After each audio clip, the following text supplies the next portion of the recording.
So his own sheriff, who's a good man, by the way, said 2 days ago or 3 days ago that we could not have done this without the military. They were going to take over this whole, they couldn't have done it.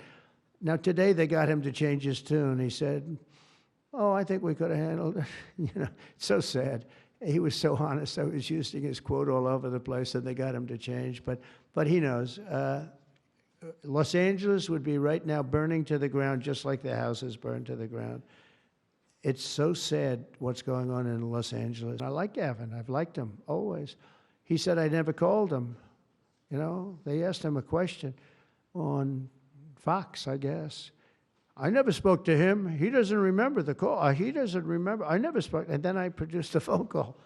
I had it. It took me about 2 minutes. I said, well, here's the call. It lasted 16 minutes and 4 seconds.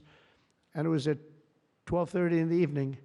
I actually made a call, didn't pick up. I called him a second time, and he picked up. And I told him, I said, you have to get your ass in gear because you're going to have a problem there.